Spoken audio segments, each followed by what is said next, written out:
রোজা থাকার পরে বান্দা পেটেও ক্ষুধা আছে, খানাও রেডি, খাইলি না কেন? সামনে পানি পিপাসাও আছে, পান করলা না কেন?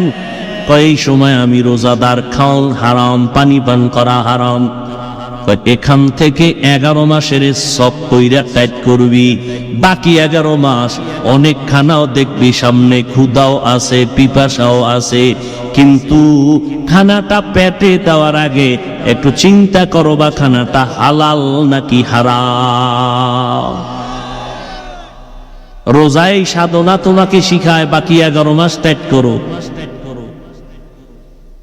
রোজা সিয়াম সাধনা তোমাকে তাকওয়া শিখায়।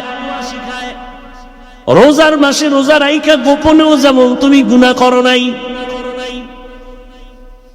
ওইভাবে তুমি রোজা রাখো, ওই 11 মাস ওইভাবে তুমি গুনাহ থেকে বাঁচো। রোজা এমন একটা আমল, নামাজ পড়ছেন ফেরেশতাকে আল্লাহ পুরস্কার দিয়ে বলছে ওর হাতে দিয়ে দাও, খুব খেয়াল করেন। তেলাওয়াত করছেন ফেরেশতাকে বলছে ওর আমল নামায় সওয়াব লিখে দাও, কিন্তু রোজা আল্লাহ কারো হাতে দেয় না। আল্লাহ কয় ও রোজাদার, রোজাটা তুই আমার জন্যই রাখছো, এর পুরস্কার কারো কাছে দেই নাই, এর পুরস্কার আমি নিজের হাতে দিয়ে দিব।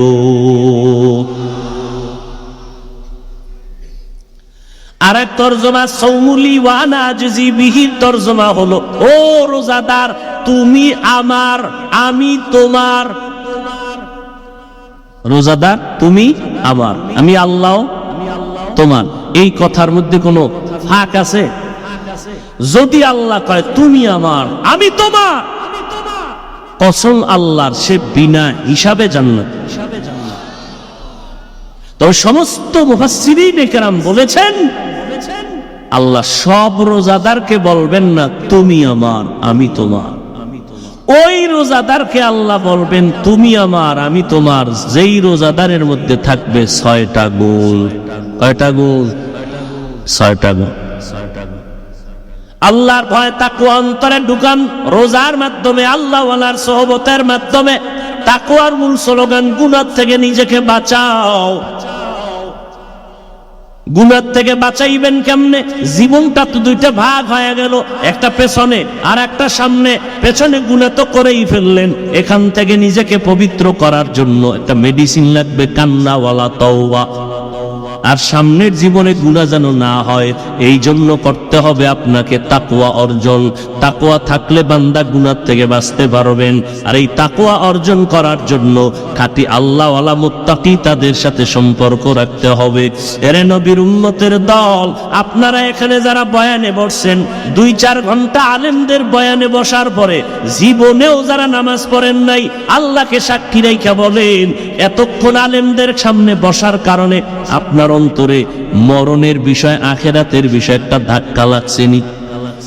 এই সবাই কোন 2 ঘন্টা আলেমের সামনে বসার কারণে যদি আপনার অন্তরে হালকা একটা ধাক্কা লাগে, তাহলে আপনি যদি দিন আলেমের সাথে সময় দেন, আমি তো মনে করি আলেমদের বরকতে জান্নাতি হইয়া কবরে যাবে।